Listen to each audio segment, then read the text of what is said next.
Monsieur Polydor. Le comité laïque demande à Kabila de s'éloigner des élections et de la CENI. Est-ce que ce comité a raison? Oui, ce comité a pleinement raison, puisque vous êtes sans oublier que M. Kabila a pris dans sa gibecière M. Nanga pour Windhoek. Qu'est-ce que M. Nanga avait à faire à Windhoek? Ça prouve à suffisance que Nanga était instrumentalisé par M. Kabila, même par rapport à certaines personnalités dont les noms ont été élagués, tant au niveau présidentiel qu'au niveau de la députation, au niveau de la législative. C'est toujours sous l'influence de M. Kabila. C'est ainsi que le comité laïque a suggéré qu'il puisse laisser la CENI libre, travailler librement, puisque pour qu'il y ait impartialité, il faudrait que la CENI puisse avoir l'autonomie du travail.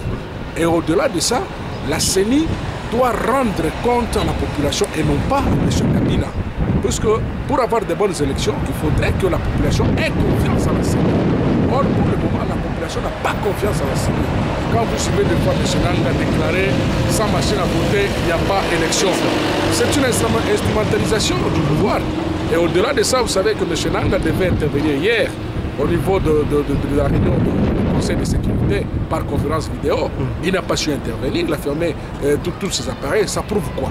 Ça dénote quoi? Ça dénote que M. Nanga est en train de manifester cette arrogance parce qu'il est appuyé par les gens du pouvoir, les gens des forces des criminels du Congo. Et le comité de CRGL préconise des éventualités contestations qui risqueraient évidemment de rendre le pays instable. Oui, c'est ainsi que j'ai toujours dit que Nanga porte une lourde charge pour la pacification de ce pays. Une fois que Nanga commettait une erreur, ça va lui coûter trop cher. Parce que vous savez, monsieur Polydor, jusqu'à preuve du contraire, toutes les chaînes de l'opposition au niveau du Katanga, du Grand Katanga, demeurent toujours scellées, demeurent toujours fermées. Et lorsque l'opposition a une manifestation quelconque, cette manifestation est violemment réprimée. Contrairement à ce que nous voyons quand les gens des forces communes du Congo, pour ne pas dire FCC, viennent ici à Lubumbashi. Nous venons de vivre ici Félix Kabange.